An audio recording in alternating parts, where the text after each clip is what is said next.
ବଳରାମପୁର ନାମକ ଗୋଟିଏ ଗ୍ରାମରେ ରାଜୁ ନାମକ ଗୋଟିଏ ଧୋବା ରହୁଥିଲା। ତାର ଗୋଟିଏ ଗଧ ଥିଲା, ଯିଏକି ବହୁତ ଅଳସୁଆ ଥିଲା। ଗଧଟି ପ୍ରତିଦିନ ଗୋଦାମରୁ ଚାଲି ଚାଲି ଯାଏ ଏବଂ ଦୋକାନ ସପରେ ସାମାନ ପତ୍ର ସବୁ ଓହ୍ଲାଏ। ସେ ଚାଲି ଚାଲି ଯିବା ରାସ୍ତାରେ ଗୋଟିଏ ନଈ ବ୍ରିଜ ତାକୁ ପାରି ହେବାକୁ ପଡ଼ିଥାଏ।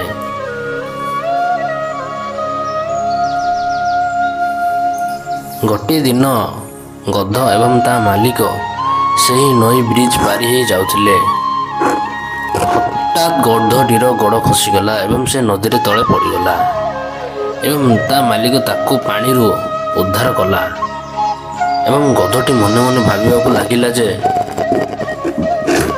ପ୍ରତିଦିନ ଏହା କରିବା ଦ୍ୱାରା ସେ ନିଜ କାମରୁ ବଞ୍ଚି ଯାଇପାରେ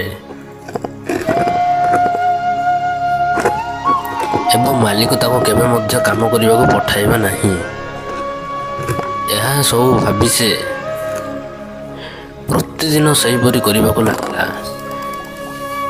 ତାର ନଦୀ ପାଖରେ ଗୋଡ଼ ଖସିଯାଏ ଏବଂ ମାଲିକ ତାକୁ ପୁଣି ଥରେ ବଞ୍ଚାଇଥାନ୍ତି।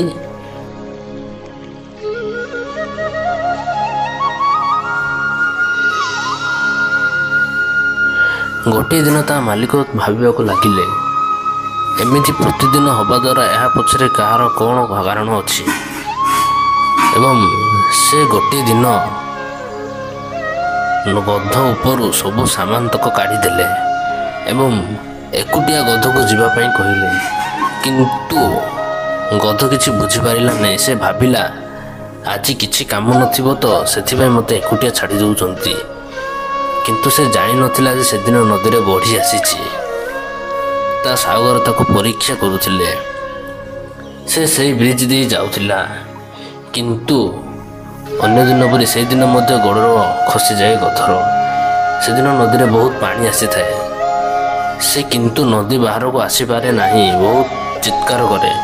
ଶେଷରେ ସେ ନଦୀ ବାହାରକୁ ଆସେ ଏବଂ ସେ ଆଜି ମରଣରୁ ବଞ୍ଚି ଯାଇଥିଲା।